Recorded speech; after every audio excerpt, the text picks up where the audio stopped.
this evening. Thank you for coming and thank you for coming on time.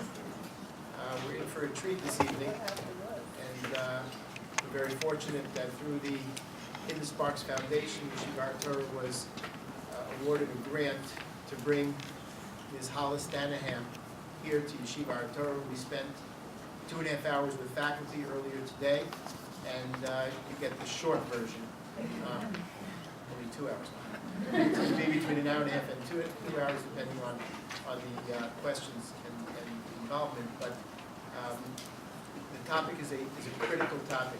You know, this past Motzei Shabbat we had the kickoff of our 25th anniversary, and we were fortunate to hear Dr. Rona Novik speak on the topic of tools for success.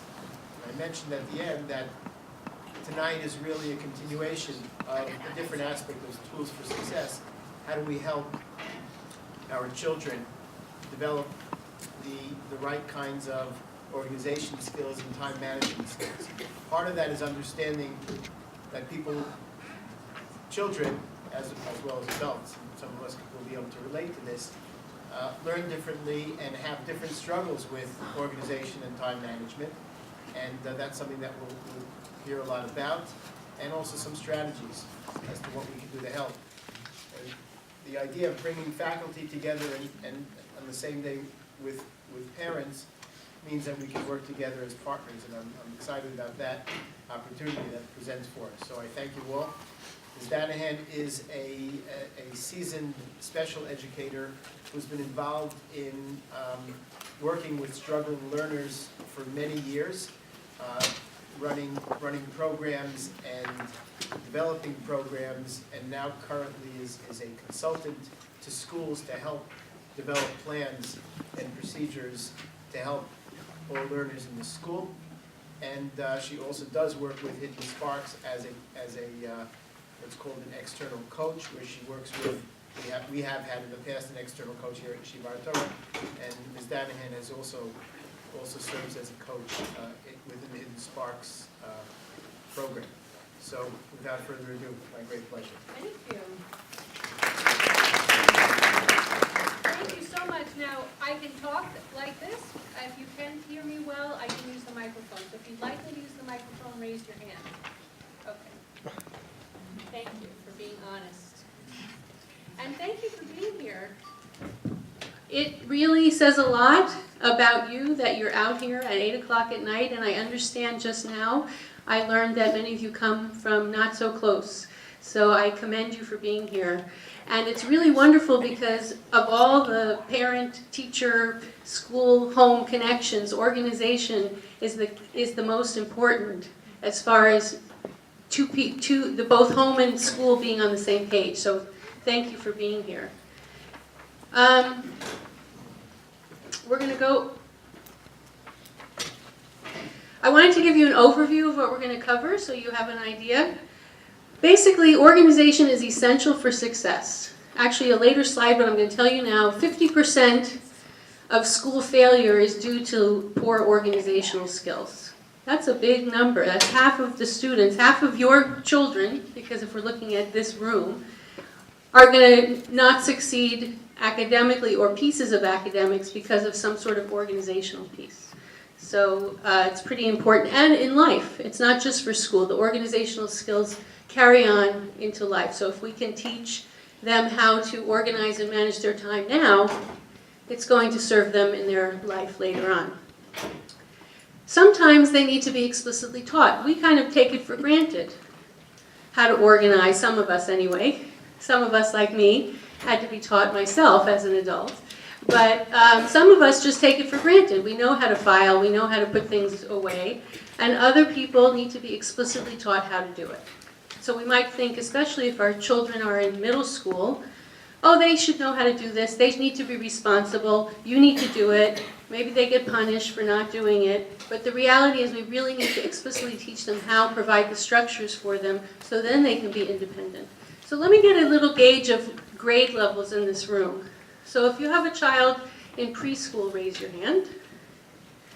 Okay, if you have a child in first grade, second grade, third grade, fourth grade, 5th grade, 6th grade, 7th grade, 8th grade. Excellent. So we have the whole range. That's fantastic. We already took, okay, there are five, you're going to learn about 5 different forms of disorganization or organization, how it can fall apart, and what you can do about it. And we are going to spend a little time at the end on study skills, because I think it's important for you to have some tools to help your children when it comes to studying as well. And the main goal is that I want you to walk away here with a plethora of tools that you can use when you go home tonight, tomorrow morning, the next day, to help your children with their organizational skills, with getting them to have the right tools when they go to school, to be able to do their homework in a timely fashion, all of those things that we as parents struggle with sometimes. I want you to walk away with some tools to help you with that. This is what I said before, 50%. So this is a quote that I use a little poetic license. In the parentheses, I changed the word, but it's just as valid. So if a child doesn't know how to read, we teach them. If a child doesn't know how to swim, we teach them. If a child doesn't know how to multiply, thank you. If a child doesn't know how to drive, and if a child doesn't know how to organize, we sometimes nag, we sometimes punish, and hopefully we'll teach them. Why is it harder to finish that last sentence the same way that we finished the earlier sentences? Does anybody want to share what they think?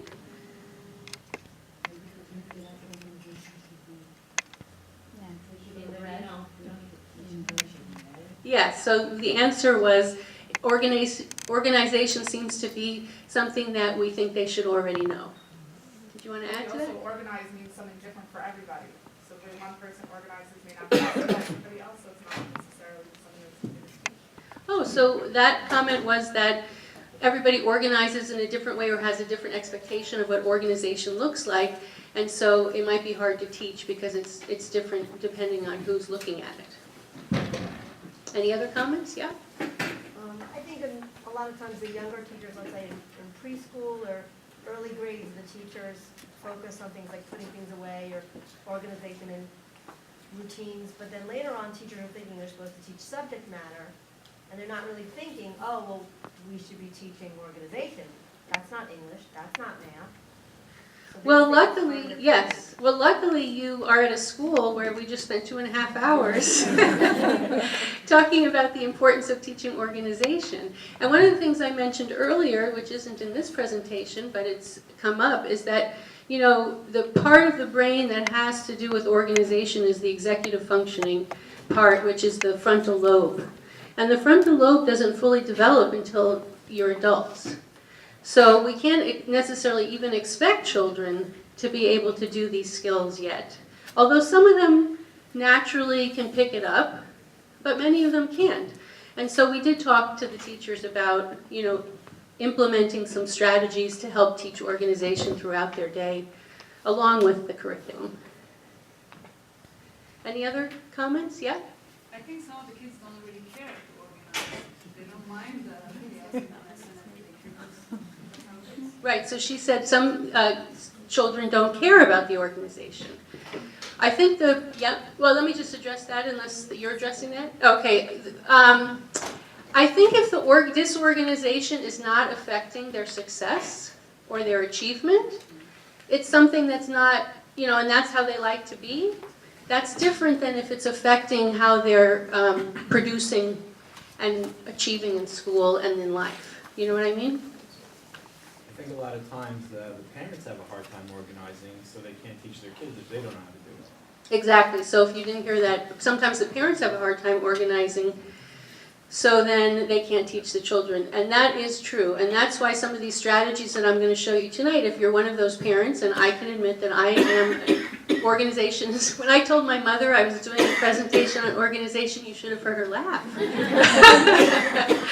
So, but you can learn these strategies, and once you learn them, you can implement them, and then it helps your life be a lot more organized, and you can show your children as well.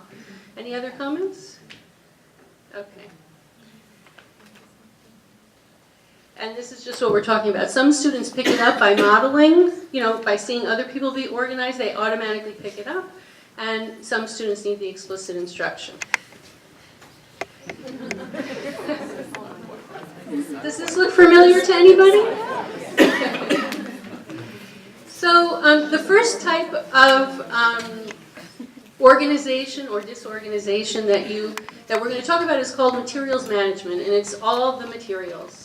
So if you have a child who, it's like a tornado has hit wherever that child goes, and they can't seem to get their homework in even though they did it, their backpack looks like a trash can with papers coming out from 6 months ago, they lose papers, they can't find the homework, whether, yes, I did the homework, well, where is it? I don't know, I must have left it at home.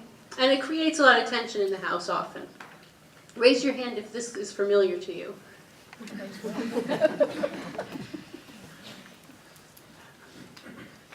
So just in case you don't have a reference point, I thought I'd point out what the organized student looks like.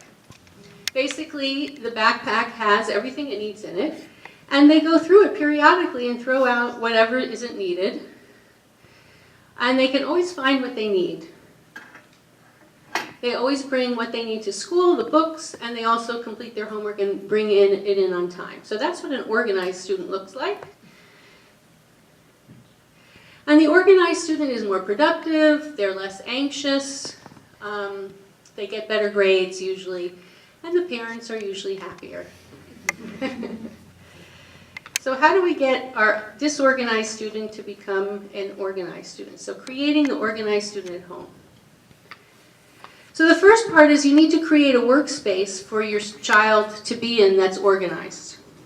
And then you can take a picture of the workspace and you can post it next to the workspace. So when you notice that the workspace is starting to not look like that picture, you can ask your child, okay, I'm noticing that the workspace doesn't look like the picture anymore. Go back to the picture and recreate it in your workspace. So for example, here's a picture of an organized workspace. Now, I'm not saying that this is the best setup or anything. It's just an example of a picture of a workspace. And using pictures is especially good, well, for visual learners, but also for young children. So those of you that have young children, you can have a picture of a cubby, of what that looks like, or their closet, or their backpack, or whatever it is that you want them, maybe their toys, their toy area, with bins maybe that are labeled, or color-coded, and you might take a picture of it when it's all organized, and then when it gets messy again, you go to your child and you say, okay, you see this picture, I want you to make it look like the picture again.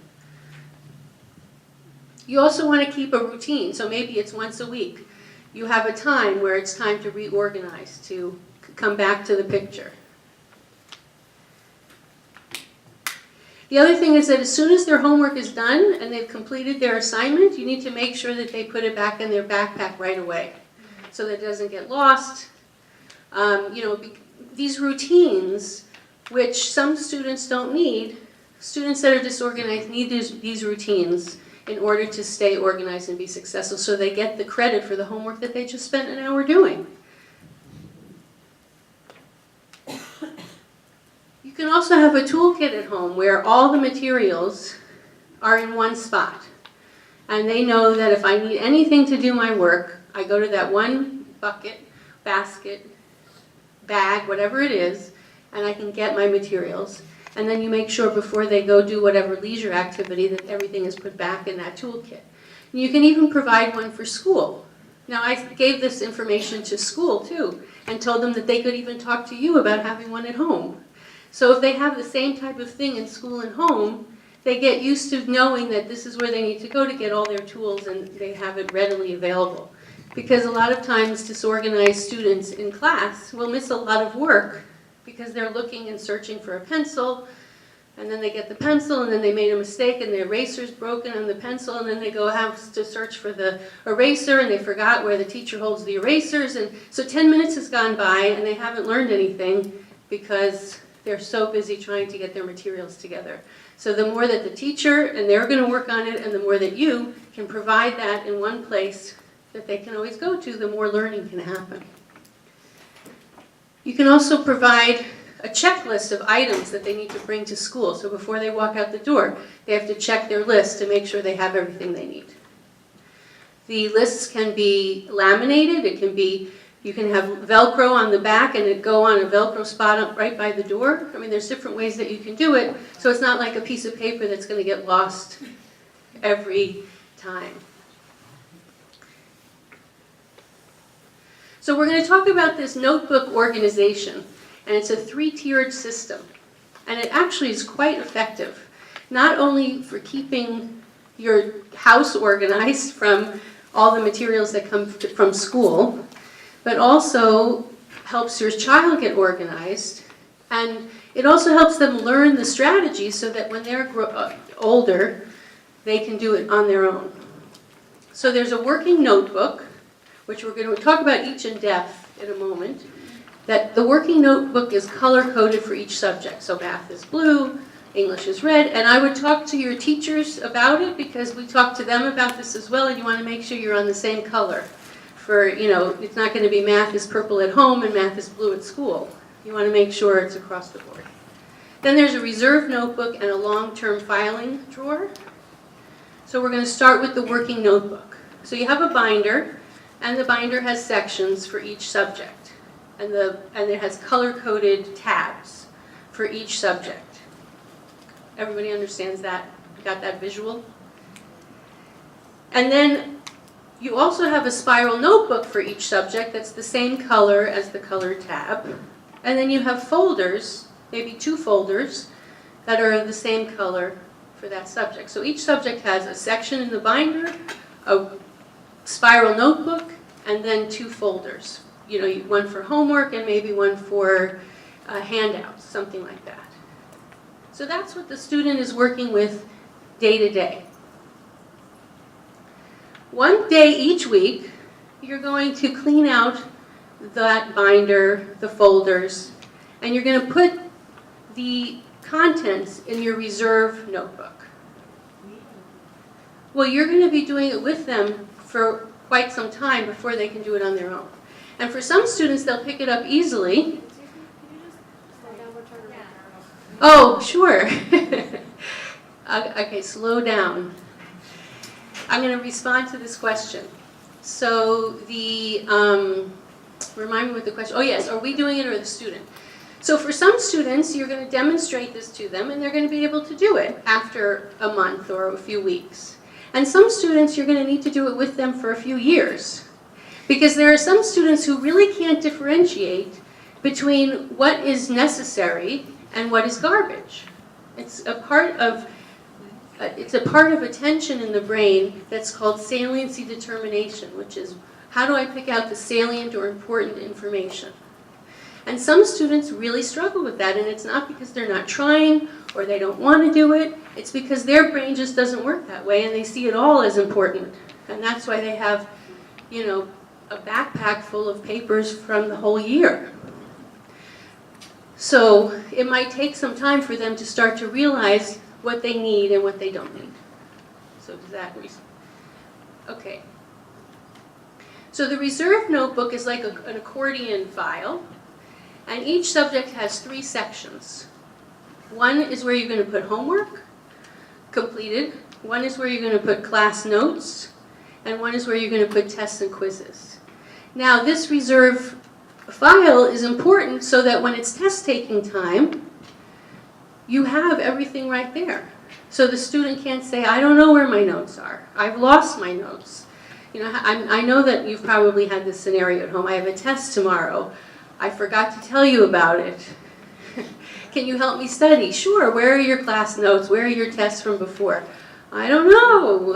Maybe they're in my backpack. You know, is that? So this way, if every week you're going through the day-to-day notebook system, and then you are filing it in this system, and you can even color code it that way if you want, you have everything you need when it comes time to study. And then the last piece of this system is a long-term file system. So it depends on what grade your child is in, if they need to hold on to those tests and quizzes for studying for like a midterm and a final, or if after a semester you're done with that material and you can move on to the next material. So that's something that you and your child would need to determine.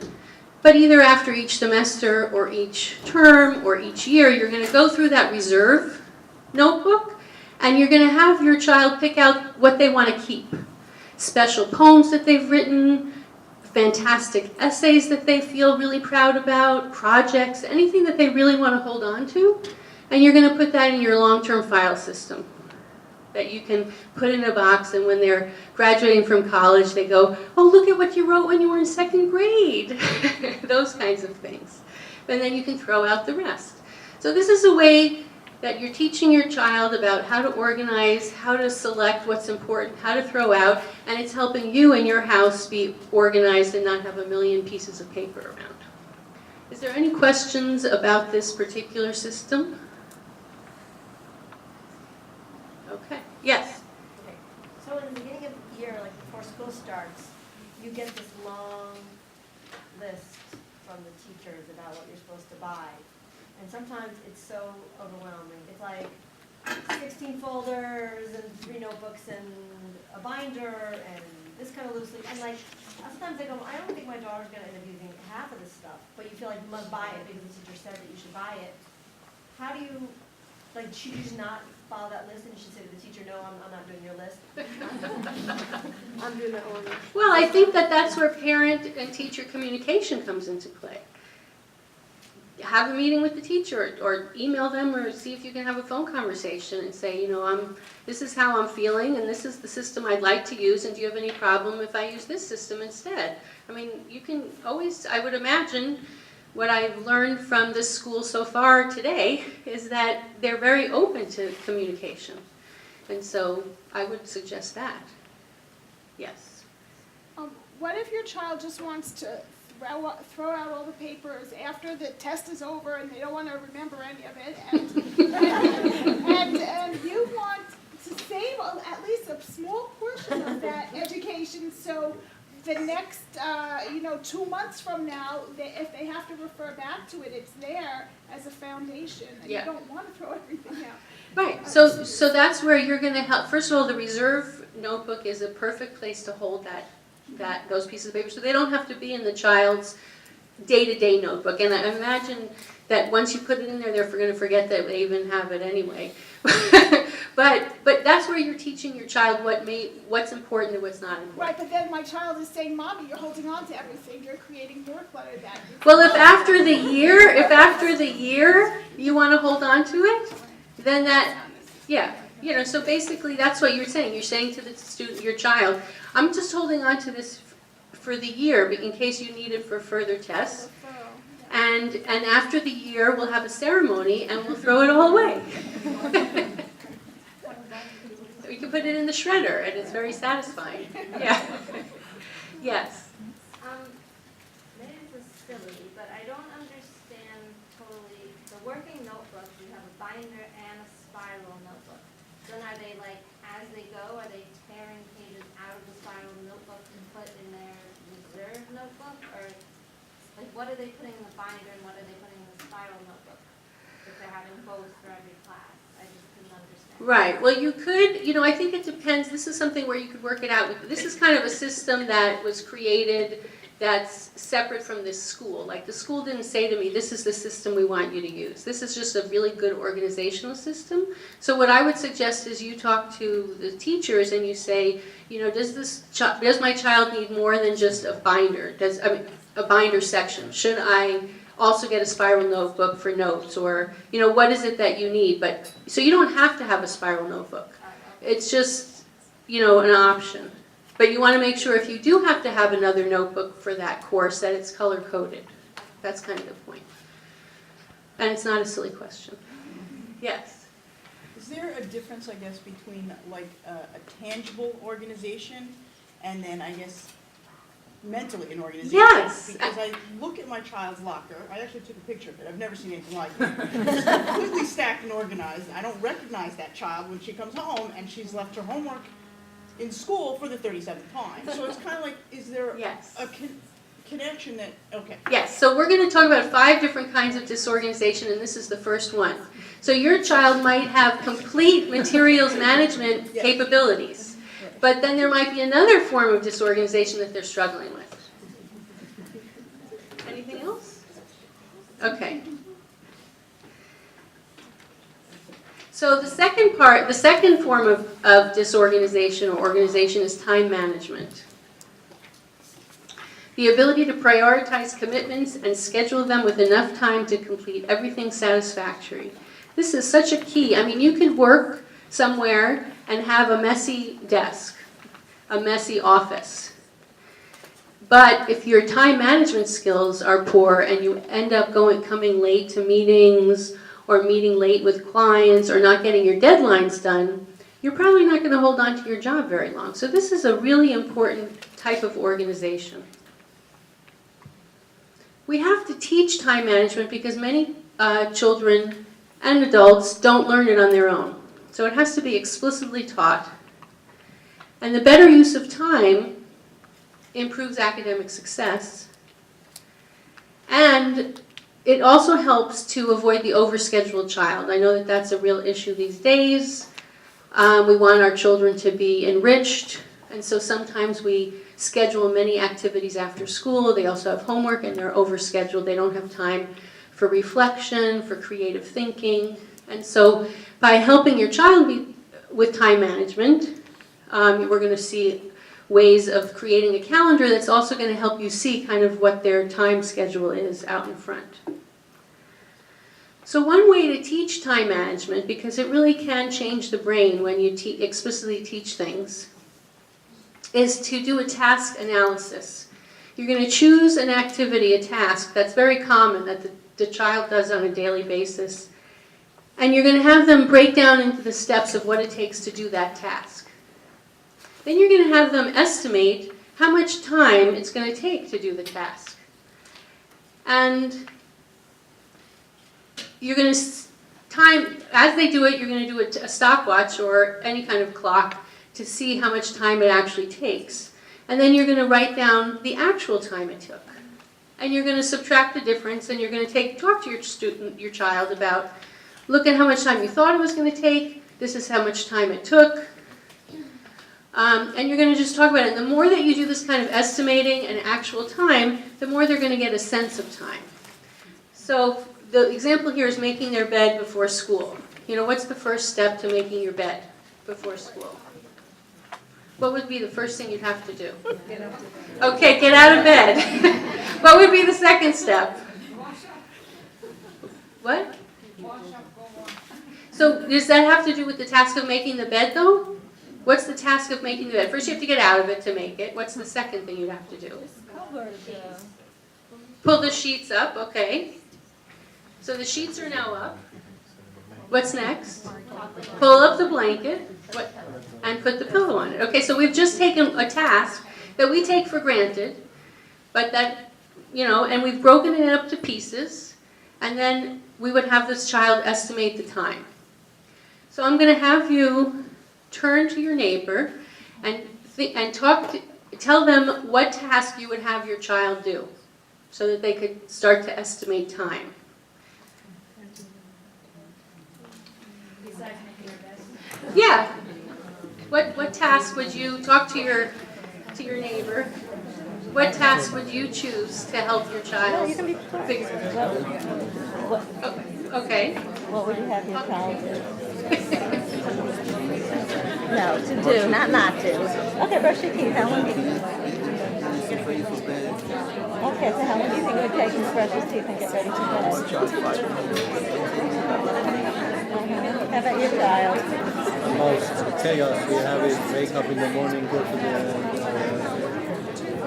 the bus. The whole task from getting out of the bed, brushing teeth, getting shoes on, jackets on.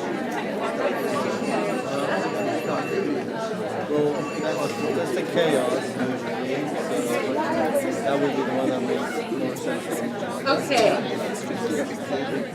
So let's get 3 different ideas, just so we can hear what people came up with. Right now is Does anybody want to exactly 20 volunteer? minutes and we only have 20 minutes. Yes. So he does it within that time. Okay, getting dressed, that has a lot of pieces to it. Stress because they What else? sometimes late, they don't want to make Eating breakfast or making breakfast? Okay, making toast. What else? And brushing their teeth. Great.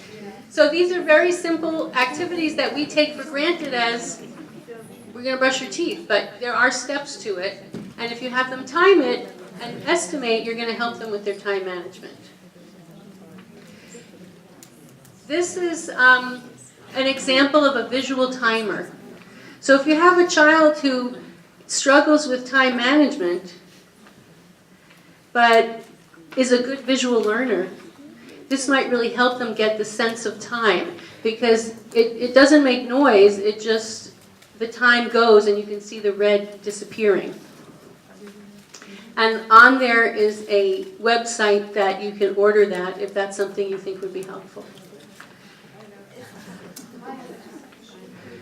Oh, there might be. Is there a way to tell if they're a visual learner or different kind of, how do I know? Like, what So that's a whole other workshop, but I could do a quick answer.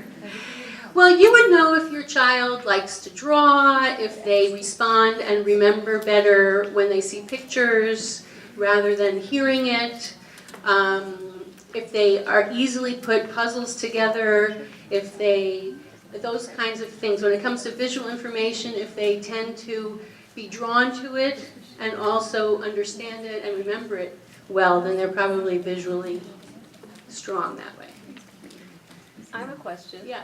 How do you de-stress this type of organization? Because I have a very tight schedule, but I can't imagine putting a timer on my kids. They would freak out if I tell them, you have 2 minutes to do your bed. Oh, well, because it's not like that. So the timer piece is to find out how long it takes. There's no rush. It's just the natural event of doing it. It's not like you're trying to get them to do it within a few minutes. So there's no pressure. You actually are, because I have a very tight schedule. You know, all of us, we gotta meet the bus. Right. We're at 7:15. I have to be in my office in Manhattan from Forest Hills. 8:30 sharp, I start. Yeah. So there is a time, but I try not to stress the kids out. They accomplish all their tasks, but in setting a timer or timing them, I can just see that they would be like freaking out, like, and would. So maybe you don't do it at a time when you're rushing to get out the door. Maybe it's a weekend activity. We're going to work on our time management, and we're going to just see how long things take, because it's not a, this should not be a pressurized trying to get them to do it quickly thing. Eventually, yes, you're doing it so that they have good time management and can do things in a timely way. But this particular piece where you're really trying to teach them about it and help their brain process time, you don't want to do in that kind of pressurized situation. So you might do it as a weekend activity, as a game. We're going to, and it doesn't have to be a chore. It could be something more fun, that, if it's a weekend activity. But the idea is not we want to get them to do it quickly. The idea is we want them to teach their brain how to process time.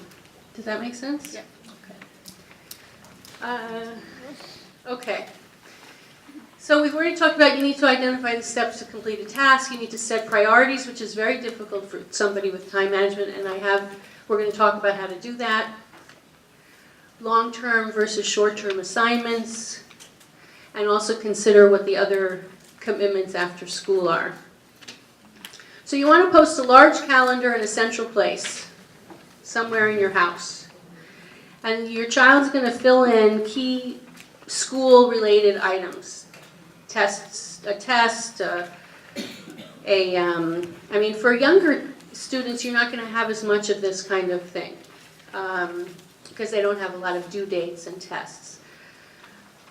Projects they might have, a trip they might have, and you want to put in family plans or other activities that they have on their calendar.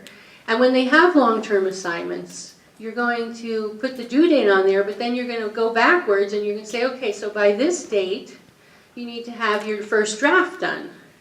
And by this date, going backwards further, you're going to have your outline done.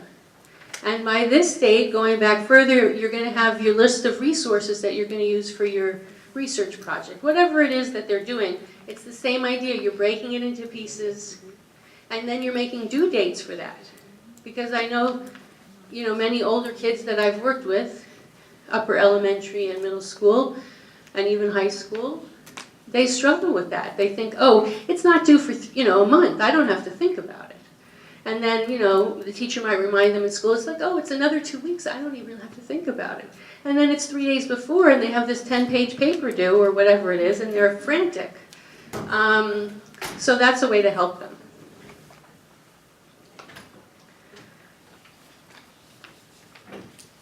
So we just talked about that. So now we live in an age with digital tools that can be amazing or not, depending on your child. So some children react and respond very well to digital tools. This is an example of a very organized schedule. It's color-coded. It has it broken down by the week, and then like the assignments during the week. And then I think it has some by the day. And on your handout, I wrote a list of organizational, on the very bottom of the first page, websites that have apps for organizational tools that you can use. But for some students, just keep this in mind, it really makes it harder because some students need to have it actually in front of them, like the calendar, because once it's in the digital world, it doesn't exist. So, I don't know if you know your child, but you can try it, and if it doesn't work. But the great thing about digital tools is it can have reminders. So a bell can go off and say, you need to have your outline due tomorrow. You can schedule it to remind them. Where do you find this? It's on a computer? Yes, on the computer. So you can find it on any, is it in a specific window or anywhere? Well, so I put on, did you get a handout? Yes, I Yeah, so on the front page, there's a list of websites that have different apps for digital tools. Okay. So you can investigate it and see what would work for you. And those aren't the only ones. That's not an exhaustive list. But I happen to be on a learning specialist listserv, and everybody put in what they thought was the best organizational tools that they've encountered. And so that's from that list, but I'm sure there are many more. So let's talk about the assignment book. I know that all your children received an assignment book from the school. Fifth grade and up. Oh, 5th grade and up. So if your child's in 5th grade or up, you get an assignment book. If the child's not in 5th grade or up, I would suggest you get an assignment book at the beginning of the year. And in school, the student will write down the assignment and what materials are needed. Now, we talked to the teachers this morning because they said some of the students don't use the assignment book. They write it on a piece of paper, then they lose it. So they're going to work on getting that more efficient in school. And then at home, this is in your handout, you can do something like this. If your child struggles with time management, this will help them. So in the first column, this is what happens in school. They've written down their assignment and the materials they need. So hopefully they've taken the materials they need at home. Then when you get home, you're going to help your child order what they're going to do first, second, third, last from all the assignments. Some kids like to do the hardest thing first, so they get it over with. Some kids like to do the hardest thing last. It depends on what works. If they say they want to do the hardest thing last and every night they're having a tantrum because they're tired and they don't want to do the hardest thing, then you're going to want to switch it around and do the hardest thing first. Then they're going to estimate how much time it takes. Then they're going to do the assignment. And you're going to have the timer on, but not because you're pressuring them to do it quickly, just because we're trying to estimate time. Then when they're done, they're going to put the actual time, and you're going to talk about it, look at it, whatever. And then they can put a check when they're done with that assignment. So this is just, you don't have to do this. I'm not saying you must do this. I'm just giving this as an idea. When a child is struggling with time management, it might help them to start to get a concept of time. And you're going to really see how long it's taking to do homework. They can then start to project, oh, I have this homework assignment due. I remember the last time I did a homework assignment, it took 20 minutes. So I need to make sure I set aside 20 minutes to do it, so they can start learning about time. Are there any questions about that? Okay. This is another way to estimate time, and this wouldn't be an assignment, but it's like the task that we talked about before. And it's just an actual physical sheet that you can use if you want to use that, and it's in your handout. So now we're going to talk about prioritizing. How do we teach prioritizing? Are there any questions before we go on to prioritizing about this estimating time, breaking things into smaller pieces? Yes? How long should it take for the child to do the homework? Like To do the 45 homework? minutes a day, that's That's a idea? question for somebody from the school. You know, it really, first of all, it depends on how old the child is. You know, it's a lot, you know, it gets longer as they get older.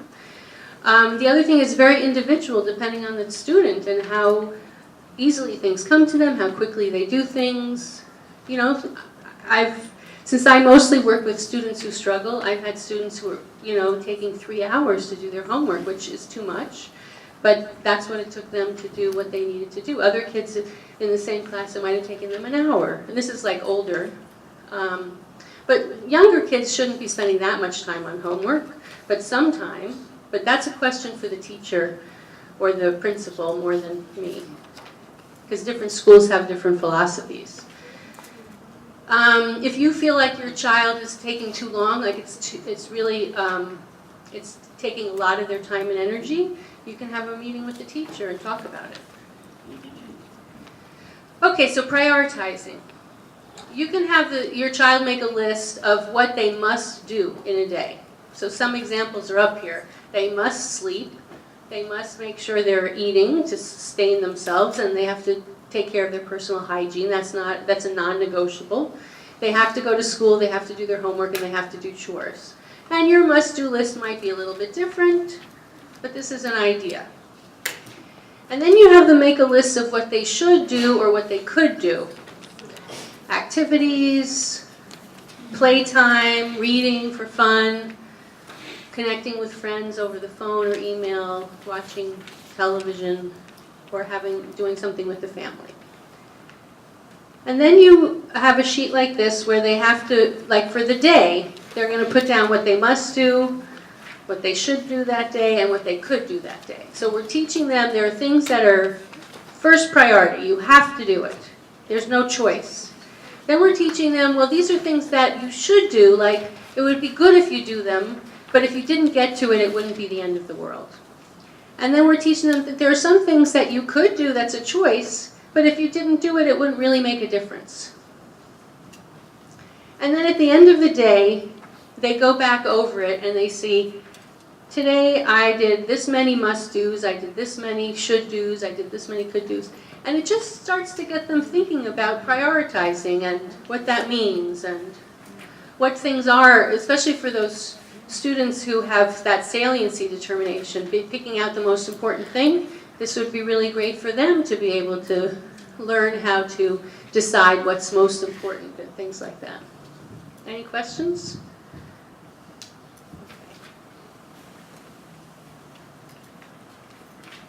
So now we're getting into the other forms of disorganization. So to get to your question, we have retrieval disorganization, which has to do with remembering. We're going to get into each one in detail, but I just wanted to go over it quickly. Transitional, which, as you can see by the cartoon, has to do with, you know, the disorganization from one place to the other. And integration, which is more has to do with taking pieces in your mind and putting them together. So retrieval disorganization, the ability to remember how to do something or to do something in a particular way at a particular time. So this is the student that forgets that they have assignments, they forget to do their assignments, you send them on an errand and they don't come back, or they come back and they didn't do the errand, and it's not because they didn't want to, and it's not because they on purpose were trying not to do it, they just completely couldn't pull it up after they got down the stairs. the daily responsibilities that they might have, like the chores that, they need to feed the dog every morning, and they don't, or sometimes they do, sometimes they don't. Sometimes this can be because they're having a hard time retrieving what they're supposed to do when they're supposed to do it. So they've left for school, they're on the school bus, and they think, oh, I was supposed to feed the dog. Because now they're remembering it, but they couldn't remember it at the time. And that can look like disorganization. Whoops. Whoops. Why isn't it working? Okay. So if your child is struggling with that, you can give them a things to remember card for particular activities. So for example, you can laminate it, you can attach it to their backpack. Obviously if they're younger, you could do this. If they're older, you might not want to do that. You want to provide printed copies. So like if you're sending your child on an errand, and it's got, I want you to go downstairs and go into the refrigerator, and I want you to, on the top shelf, on the left side, there's a half a lemon, and then on the bottom shelf, on the right side, there's a cup of peas. I want you, and then bring them to me. Well, you might want to write those things down and give them the list and have them go down and get it, because it would be hard for them to maybe follow through with the whole list, the whole thing. And demystification is when you sit down with somebody and you talk to them about their strengths and their weaknesses. And so this particular organization, it's very important to talk to your child about what they're good at, and then what you've noticed is that they struggle to retrieve what they need to do when they need to do it. And that we're going to work on that together, because this can really affect their self-esteem and their self-confidence, because they feel like they're being unreliable and they're not doing it on purpose. But when they promise their friends they're going to do something and then they forget, their friends can get mad at them. When you get mad at them because they didn't do the errand or their chore, they can feel bad. So it's good to sit down with them and talk about it and say, I'm noticing this about you. What can we do about it? Can you think of some ideas? Would you like me to write down when I give you instructions? Those kind of things. And they can have a reliability notebook where they write down their to-do lists. So they have it, it could be like a pocket notebook. It can be colorful, or it could have sports on it, whatever your child's into, that they carry around. And if they forget what they're supposed to do, they can look it up. And then the digital tools can be really good with this, because they have reminders of what they need to do. Any questions about that? Yes? Do they grow out of it? Or something they have to continue? They grow out of it? Well, so this is a very good question.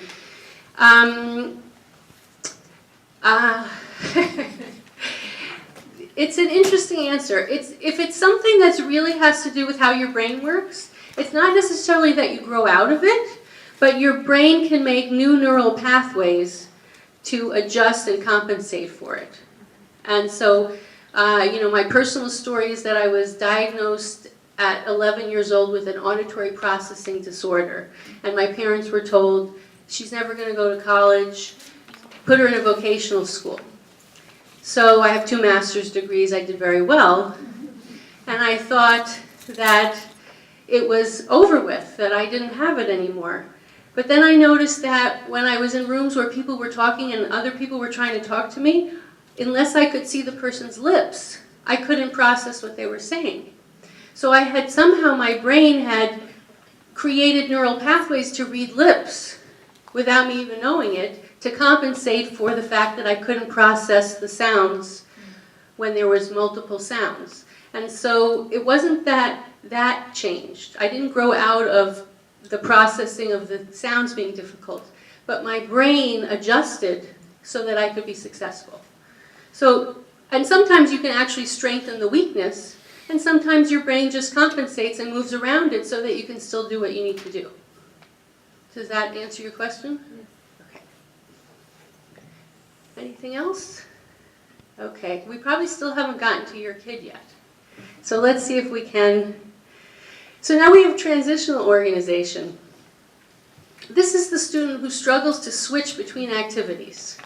And it's either that they struggle because they're rushing from one activity to the other, so they've left half of their stuff here because they're now moving over here, and they have completely forgotten what was happening over there, and they're just into the next thing, and they don't have everything that they need. Or it could be the student who's over here and can't move over there because they're so stuck in what they're doing here that they can't really transition to the next thing. Or what if they do transition to the next thing because of time, their mind is still over there and they can't start what they're doing over here.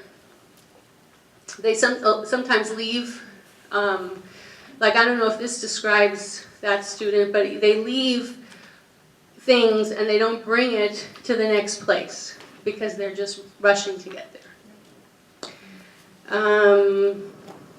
And they sometimes struggle with daily routines, even though they've been doing it every day. You do the same thing every day, and they just don't pick up on it because their mind is already in the next thing, and so they're not really sticking with what they're doing. So strategies for this type of disorganization, providing checklists. So this is what you need to have in your backpack before you leave home. This is what you need to have in your backpack, and you need to check it off before you leave the room. If you need to get started. So sometimes this student really struggles, what do I do, how to get started, because their mind is in the previous activity. So you might have a list, get out your pencil, like if you're doing homework. This might be really something that happens when you're ready to sit down for homework. Maybe your child is sitting there for a really long time, not getting started. So maybe they need a little checklist. Get out your pencil, get out your paper, get out your assignment book. Things, once again, that we take for granted, they might need to have. To be on board with being willing to do some of these things you talked about. Yes, that's a good question. And that is a question that the teachers asked as well. So there's a few different ways. Well, the reward system is one way, but I think what's really important to do is a demystification. So sitting down with your child and saying, everybody on this planet has things that they're good at, things that work easily for them, and everybody, including myself, and you can even talk to them about your own strengths and weaknesses. And then you say, and so I'm noticing that you're really good at X, Y, and Z, and give examples, not like empty praise, but, I notice that you're really good at understanding what you read, and you read really well and you understand what you read, and not everybody can do that, and that's a great thing to have because of X, Y, and Z, whatever. And then you would say, but I'm noticing that you're struggling with whatever it is. And let's say, I notice that you're struggling with getting your books to school so that you're prepared to learn, and getting your books home so you can do your homework. So we need to work out something to make that better. So do you have any ideas of what we could do together to help you get your books to where they need to be or where they need to go? And see if they come up with any suggestions. Sometimes they're going to say, I don't know. So then what I say is, and I always have like a few ideas in my back pocket. So then I'll say, well, do you want me to give you some ideas of what I know worked for some other children who have that same kind of difficulty? And usually they'll say yes. And then I'll give them a list of 3 things, and I say, would you like to try one of those things? And usually they'll say, sure, which one would you like to try? So you're giving them some ownership over it, you're giving them a little bit of a choice, and you're talking authentically with them about their own mind and their strengths and what they're struggling with. And then if that doesn't work, there's always the reward system. But I mean, if that doesn't sit right with you, we can talk. We can come up with some other ideas. But that usually works, unless you have somebody who's really. I mean, I worked in day treatment, so I've worked with oppositional defiant kids, and sometimes that doesn't work with that severity. But I don't think that's what you're dealing with. Yes.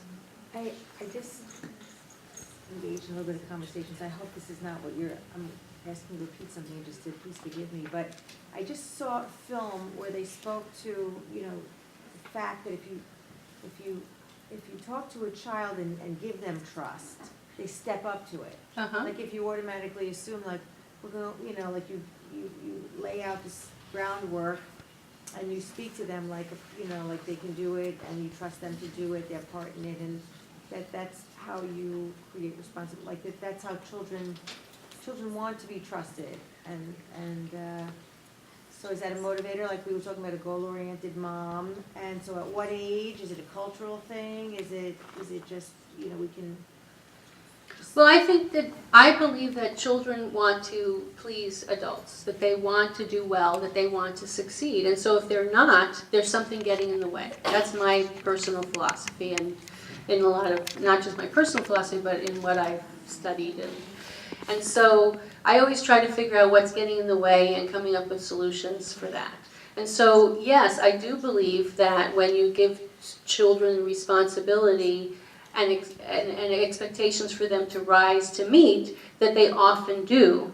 However, if there's something getting in the way, like an organizational difficulty that's brain-based, or a learning issue that's brain-based, then they might not be able to rise to that challenge without structures in place to help them rise to the challenge, or without explicit instruction on what they need to do. So it's just kind of a balance where you definitely want to foster responsibility and expectations that they can rise to, but you also need to be aware, if they're not, that it might not be because they don't want to. It might be because they need some support in getting there. Any other questions? No more questions? Yeah. Yes.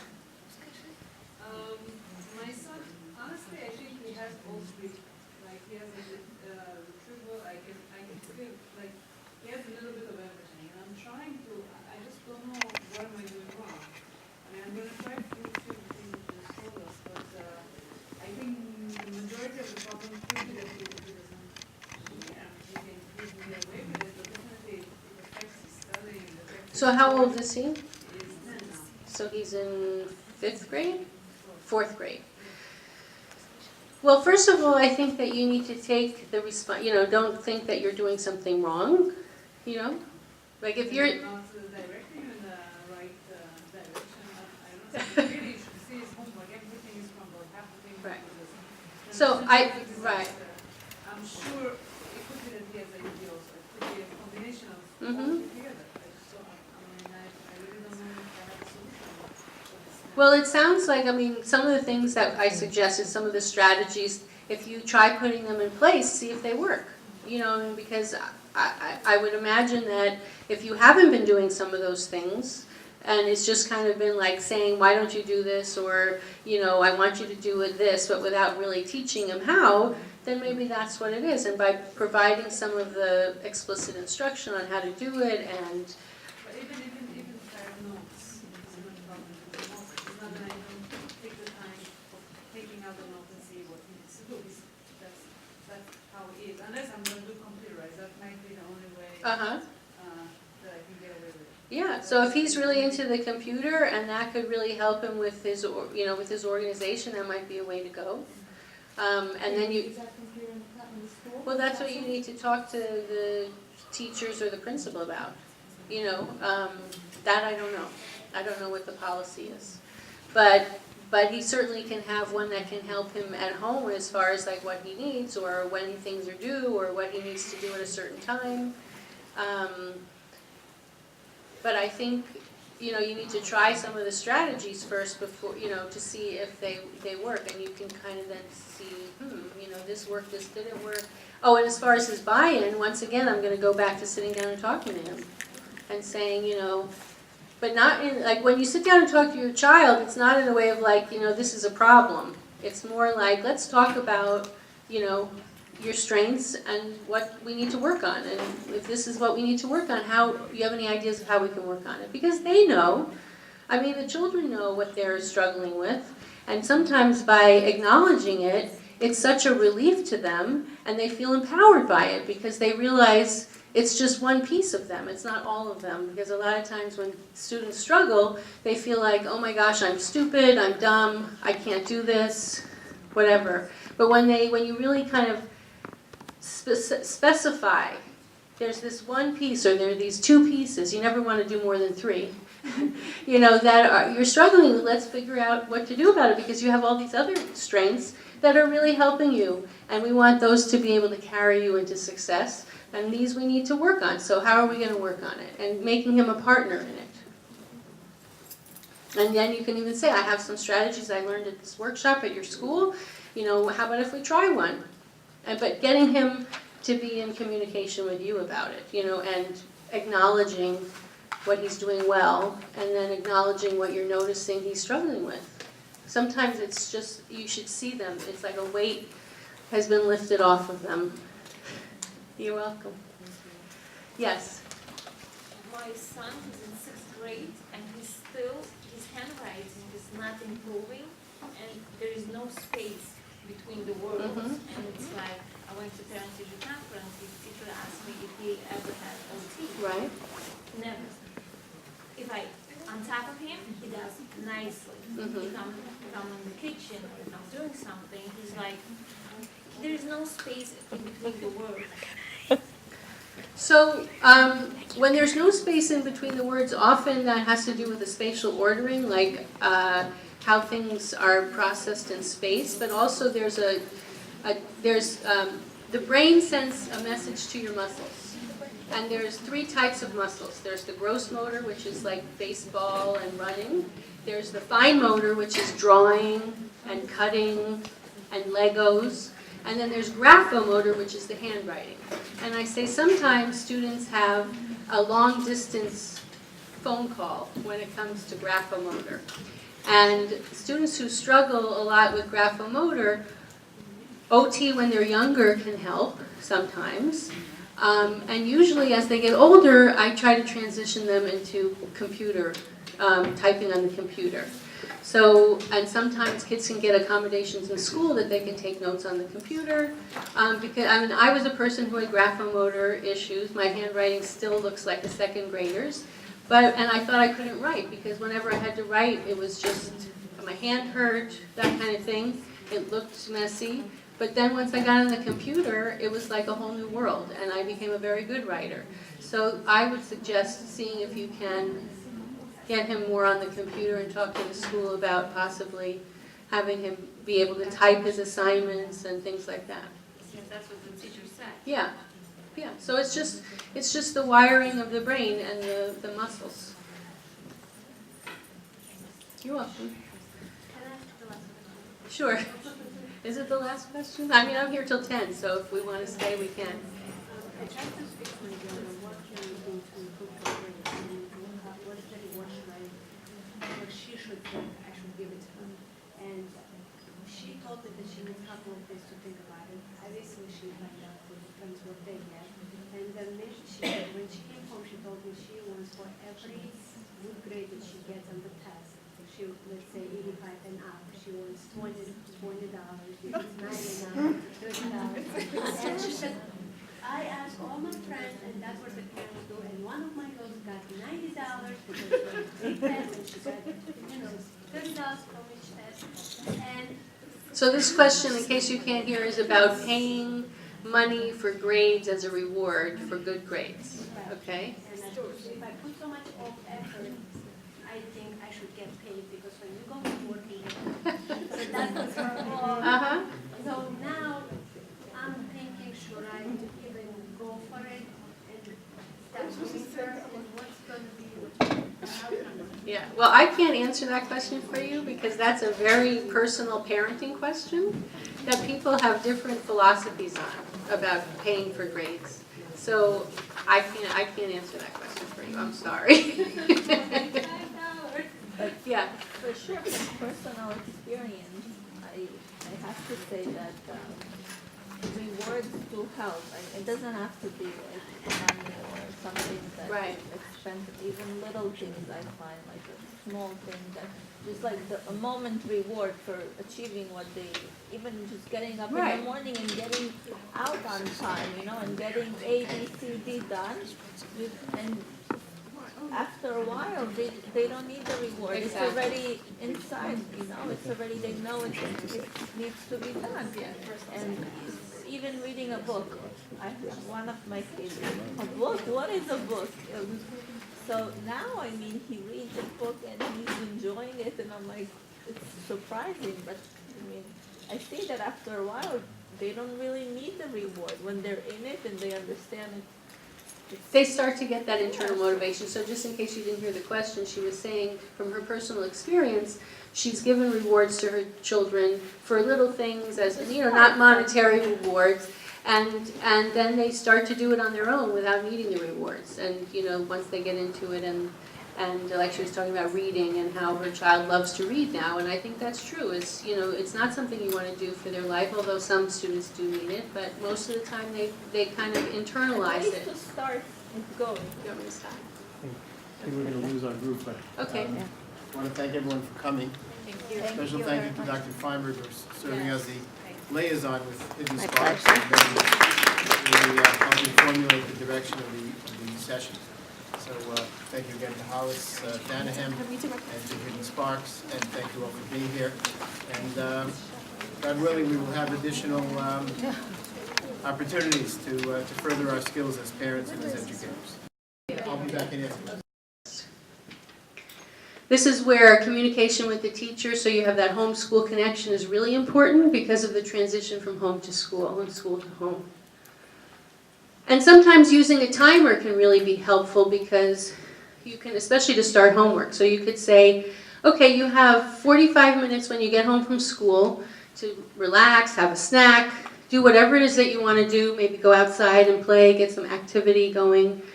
And when the timer goes off, then it's time to come and sit down and do work. And sometimes students with this kind of issue also need you to say, okay, you have 10 minutes left, you have 5 minutes left, those kinds of reminders. And then there's a reward systems. I mean, for some parents don't believe in these, and some students don't need them. But for some students, reward systems really make a big difference.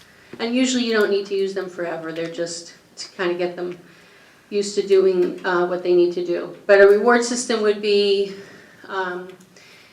here's your checkoff list of getting from home to school, the items that you need. If you do this all week, you get a special time with me on Sunday. I mean, I don't know, I'm just making it up, but that kind of a reward system. Any questions about transitional disorganization? Nope. So now we have integrative disorganization. So this is where a student who gets overwhelmed when they have to pull a lot of pieces together to make a whole. So a multi-step task. And it's almost like they don't have an internal frame to hang pieces on in order to do the whole, if that makes sense. That's what when I've worked with children like this, that's what I get a sense of, is that they just don't have an internal frame to hang anything on. So all the pieces are just floating in space and they can't pull them together to complete the task. So sometimes these students will get 100% on their spelling test because they can do it in isolation, but then when they are writing, the same words are being misspelled because they're having to pull all the pieces together. And expository writing is one of the hardest. It pulls so many pieces together that students have to do that often they really struggle with expository writing, even though they might be able to write a beautiful creative narrative. And also the student, when let's say they've just read a book or you've told them a story, they might be able to answer comprehension questions perfectly, but they can't summarize the material because they have to pull lots of pieces together in their mind and then come out with an organized summary.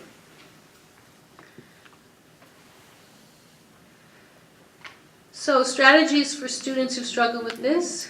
I feel like we need to stand up and do some jumping jacks. I think people are getting tired. I can see it. Does anybody want to stand up and take a stretch? No? Okay. Yeah? I'll stretch with you.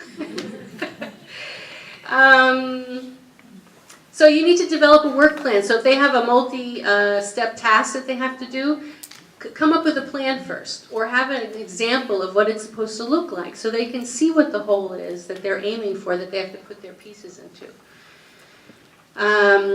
This is where you would want to use concept maps and semantic maps, which I'm going to show you here.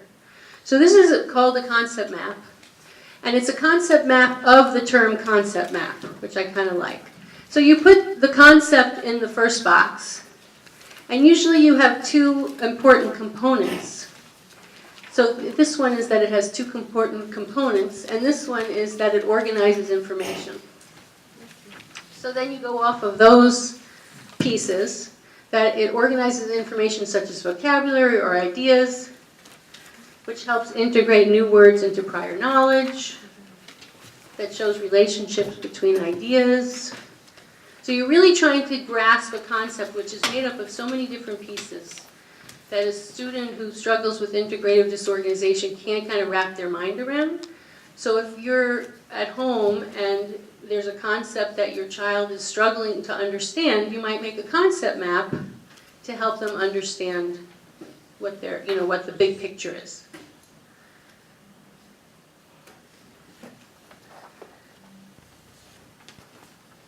Do you want me to leave that up for a minute? Or you got it? Oh, we took a picture, yes.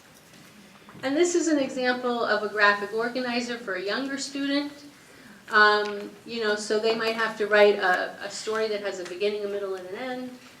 And they might have a hard time putting the pieces together, or they might want to plan it out first. So that just gives you an idea.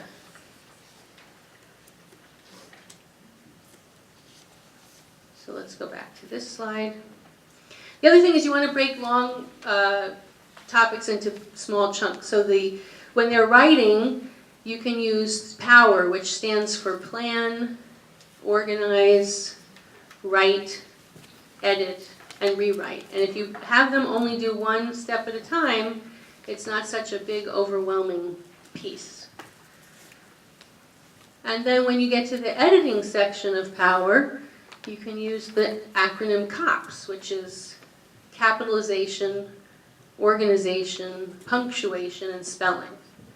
So then they break that into pieces. So instead of it being, oh, I have to edit this, but they can't wrap their mind into what exactly that means, they can break it up into steps. First, just go through your writing and capitalize, check your capitalization on everything.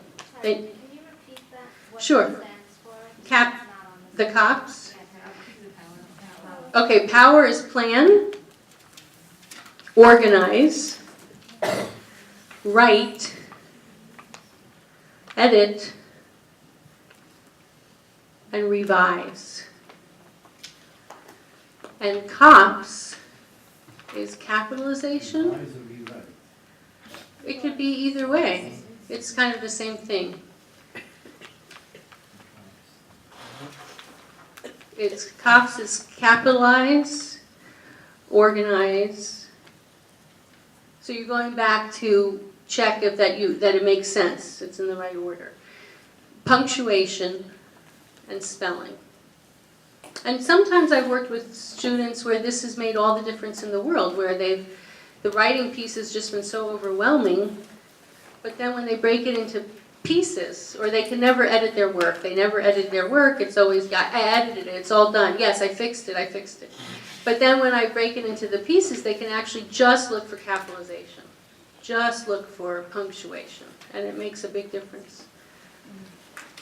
And then planning outlines for writing can help to stimulate that kind of thinking and help them organize their thoughts. So is there any questions on this? Okay. So basically I'm done talking about organization, which we had the 5 components. Let's just review for a minute. So did anybody remember what the first component is? I'm quizzing you. The materials management, okay. And can anybody give me one strategy that they remember that might help somebody with materials management? Take a picture. Okay, great. What's the second type of organization? Time management. And what's one strategy that you could use? A timer. Okay. And then we had the third kind was retrieval. And what's one strategy that you could use? Great. And the fourth kind? transitional, and you guys are great students. And what strategy? Great. And the last kind? Integration. Yes. And the strategy? Okay, good. I think we're going to get done early, but we can do lots of questions. Okay, so now I just wanted to touch study skills because I think that it's so important to know how to help your child study or to teach your child how to study. So first I wanted to just talk about note-taking versus note-making. And note-taking is what your child does in school. They take the notes from what the teacher says. And that in itself is a whole skill that teachers would need to teach your child how to do. When they come home, it's time for note-making.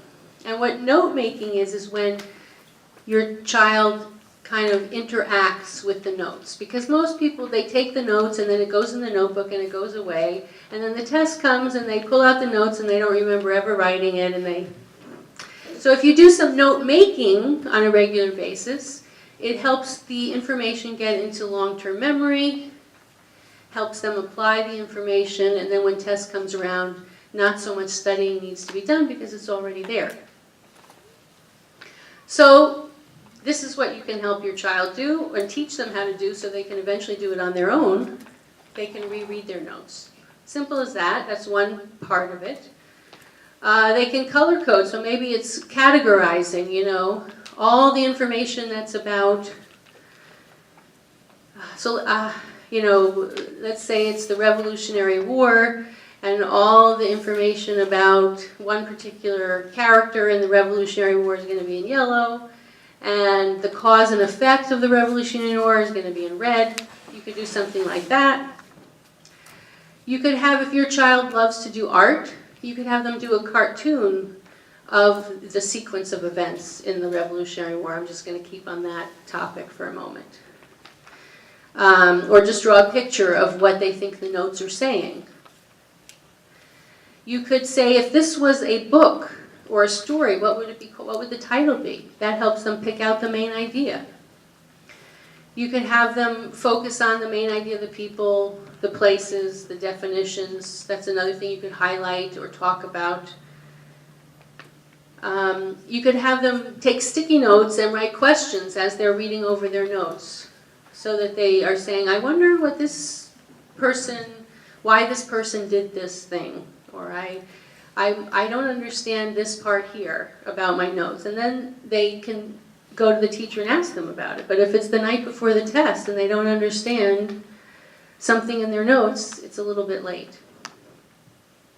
You could have them highlight just the facts in their note-taking. And a really effective strategy is writing a question based on their notes. So like you could say, pretend you're writing the test for this information. You know, write 3 questions that could be on the test. And that helps activate higher order thinking skills. It helps them synthesize the information.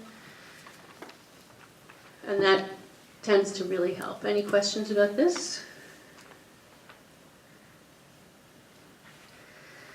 So now let's say your child has a test coming up. These are some ways to help with studying. Flashcards are, I love flashcards. I think they're so effective. You can use them in so many different ways. I've used them where I put them on a ring and students study them in the car or wherever they're going, and you usually have one, like vocabulary would have the word on one side, the definition on the other. And you want to make sure that you're looking at them from both sides. So first they're quizzing themselves on the word to see if they can think of the definition, and then other times they're looking at the definition to think of the word. You can use them in games. I've created a game where it's just a game board. You could use any game board that you have at home. And dice, and instead of like Monopoly, you put the cards, you know, and they move, and then they have to pick a card, and they have to answer a question, or say the vocabulary definition, and you can make it into a game. So even with middle school students, I remember working with a 9th grader, and I was tutoring him in all his subjects, but one of his subjects was Latin, which I knew nothing about. I've never taken Latin. But by teaching him using flashcards and playing games, he remembered the material. You want to do frequent small reviews in the flashcards, you obviously instead of the night before big crashing. And mnemonics are memory aids, and there are so many different memory aids or mnemonics that you can do. You can do chants or songs. They can, if your child's really into music, sometimes they can put information into songs or chants. Acronyms, which is where you take the first letter of each word. So if you look up here, those are the Great Lakes, and it's homes. So if they can remember homes, they might be able to remember the Great Lakes. And you can do that. And also if you know math at all, PEMDAS, or which is the order of operations. I only remember it because I remember PEMDAS. I don't really remember the order of operations until I say PEMDAS, and then I go, yeah, parentheses, exponents, on like that. And slur is actually a strategy a friend of mine made up for vocabulary, which is sounds like, looks like, reminds me of. So if you have vocabulary and you want it to stick in your memory, you know, what does this word sound like? Does it remind me of something? Does it look like, you know, does it remind me that of something, what it looks like? And by connecting it with something that's already in your brain, it helps it stick in there. And then there's, you know, creating memorable sentences or silly sentences. A very classic one is the notes of a scale. Every good boy does fine. But, you know, they can make it up. It's really helpful when the child makes it up because then they'll remember it better. So you really want to connect it with something that's already there. Any other questions about that? Yes? At what age is that started? At what grade level would that be? Well, I mean, second grade. I mean, you could use these kinds of memory devices even in second grade. Even in first grade you could.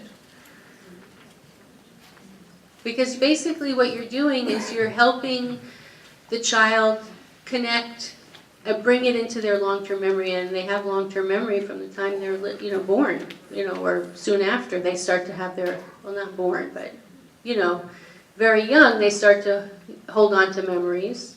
And so even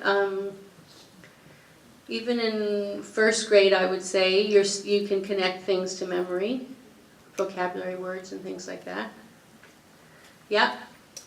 Isn't it possible that a child who has difficulty organizing would even have trouble taking notes for them to spin off these other aids? Yes, there are a lot of things that can get in the way of taking notes.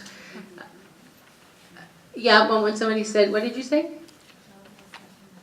Oh, yeah, so like attention issues can affect note-taking, organization can affect note-taking, graphomotor, if you have a struggle with handwriting in a serious way, that can affect note-taking, language processing can affect note-taking. There's a lot of things that get in the way of note-taking, and that's when the teacher comes in, and if they notice that a child's really struggling with note-taking, there are different strategies that they can use, and you as advocates for your children, if you have one of those children who struggles significantly with note-taking, and it's not just something that they need to be taught, they can do like a cloze exercise, C-L-O-Z-E, where the teacher writes their notes and leaves blanks in different parts of the note. So while the student is following along with the lecture, they fill in the spots where the blanks are, and that way they're still attending to the lesson. They're participating in the lesson. They have to fill in the correct spot as they go.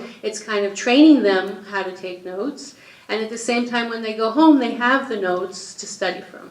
So there are ways that you can adapt in the classroom for that. Other questions? I think that's like that's the information that I had to give you, which I thought would take longer. But I'm happy to hear your specific questions about that I could help you with. Yes? How can we help kids to manage themselves in the morning? I mean, get up with all the steps and get out in time to doing whatever we wanted them to accomplish. Yes. And not be late.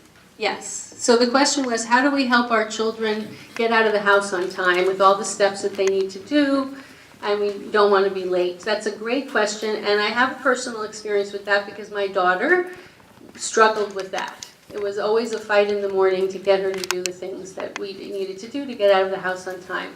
And so I did a reward system with a chart that had each item that she needed to do.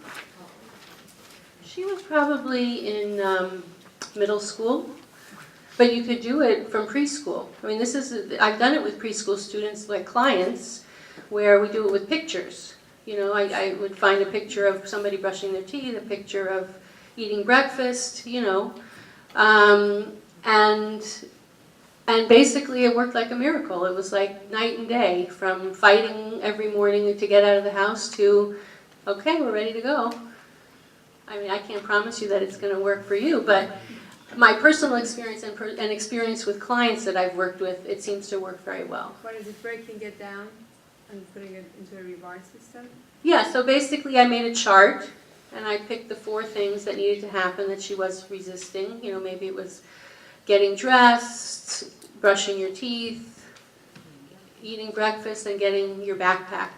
I don't remember exactly what it was, but maybe 4 things. And depending on your child and how old they are, you might want to have 2 things for a younger child. You could have more things for an older child. And then she would check it off herself. So she was responsible for doing the activity, checking it off, doing the next one, checking it off. And the act of checking it off was something that she liked to do and that made her feel good. And when it was all checked off, it was like, you know, oh, great, you did it. You know, and I think it was by the certain number of checks by the end of the week, you got, I don't remember what the rewards were, but, and you don't have to do material rewards, you know, you don't have to buy them something. I don't think that's the best kind of rewards to do, but time with them, or a movie, or, you know, there's lots of different, you have to find what's motivating for your child, because every child is motivated by something different. Some children are motivated by special time with you. Some were motivated by a special privilege that they get to, that they don't usually get to have, that they get to have because they were successful. Yeah. How do you transition the child then from just doing it because you have to do it instead of doing it for the reward? Yeah. So it just naturally happens. At what age? Because my kids, I can see them that I've trained them to be very goal-oriented with the reward system, but then it gets to the point of, well, look, what am I going to get? And I'm not talking about monetary or, you know, just silly things. Mm-hmm. So my child is 8 and the other one's 6. So I want to know, like, at what age should I just say, well, this is what you have to do, and that's it? Well, you know, I think it's kind of like every child is different. And you can't say that at this age it's going to click. You know what I mean? And it depends on their personality type, it depends on their temperament, it depends on so many different things. You know, usually what, the way that I weaned her off of it was, you know, you needed to get a certain number of checks per week to start, and you always want to start where they're going to be successful so they can feel the reward and they're going to be motivated.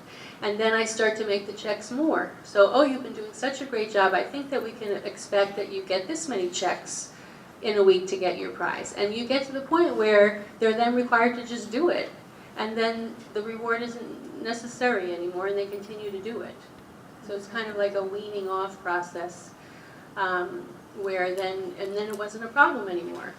I mean, I'm not saying that that's always going to be the case. There are some students, some children, who they need reward systems through high school because that's just their personality type, and it's unfortunate because we want children to be motivated from the inside, internal motivation, but some students aren't. And, you know, I tend to do what works and what's going to make them successful, even though I want them to have that internal motivation. Okay? Sorry, that's Yes, don't be sorry, it's fine. so my kids don't take notes, and I don't know that it's a skill that necessarily I learned in school. So how do we foster that in a classroom where not, like my daughter has to be in 3rd grade. I don't know how many. Like, does anybody take notes, or is it just my kid? Nobody takes notes. I don't know if they give notes in 3rd grade. No. So at what point, like, so I was thinking, But fifth grade is middle school, then that's even. Middle. No, it's. Sixth grade is middle school. Yeah, I mean, each school does, I mean, yeah. So if you're, I don't think that so are you asking me, how can you help your child be prepared to take notes when she or he needs to be? Like when she's studying for a test, it's not like she's taking the information from her notes. Like there's no, So what is she taking the information from? from the worksheets, or they give them a review sheet, it's not necessarily. Okay, so that would work.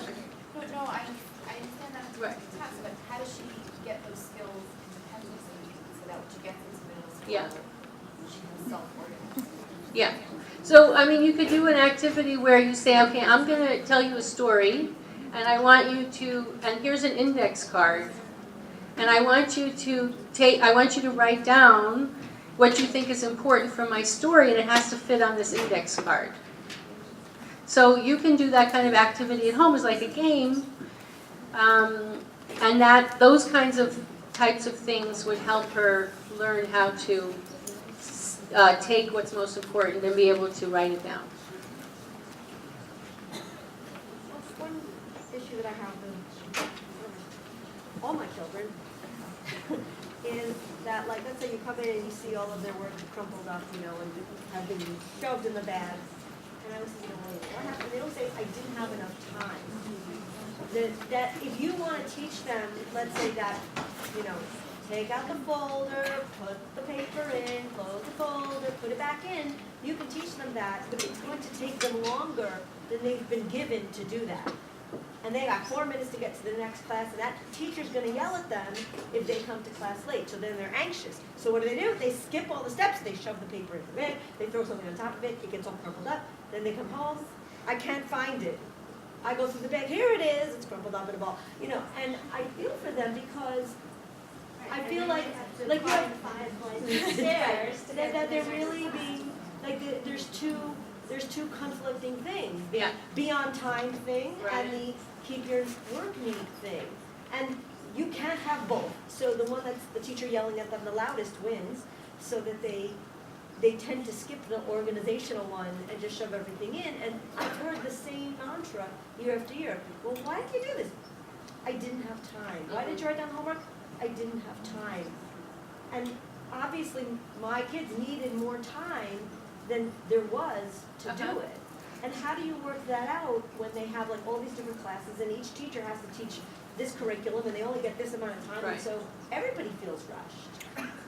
Well, you know, that is a problem not just here. You know, I work in many schools, and having the time to cover everything and to work on that is difficult everywhere. However, I mean, the fact of the matter is you just had teachers spend 2.5 hours talking about organization and setting students up for success and putting the homework in the same spot and making sure that everybody's writing it in their assignment book and that kind of thing. And, you know, so hopefully that's going to help with what's happening in the classroom, but at the same time coming back to communication.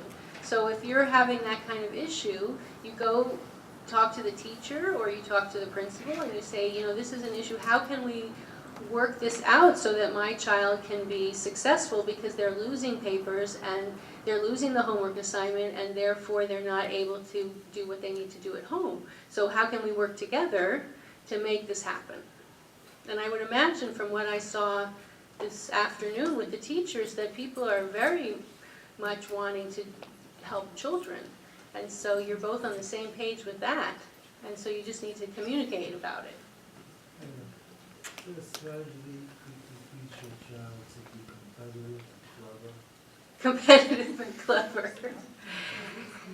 Well, Here's a question. he wants to know if there's a strategy to teach your child how to be competitive and clever. So competitive, I don't know if I don't want to address that because I don't know how I feel about it. I think, I mean, if you're talking about competitive, I don't know exactly what your definition of competitive is, because I think everybody has a different definition. I think that students need to feel good about themselves, and they need to try to continuously evolve and get better at things for themselves, not necessarily against another person. That's my philosophy. So if you're talking, I don't know which kind of competitive, you're talking about self-competitive, like I just want to keep doing better, or if you're talking about competitive, like I want to beat that other person out. What? To be a winner in yourself, or to be a winner in the game, or? Okay, well that I think you'll have to talk to a coach about, okay? But as far as the cleverness, I mean, clever is you know, there's a thing called higher order cognition, which has to do with higher level thinking, inferencing, which would maybe go with your definition of clever.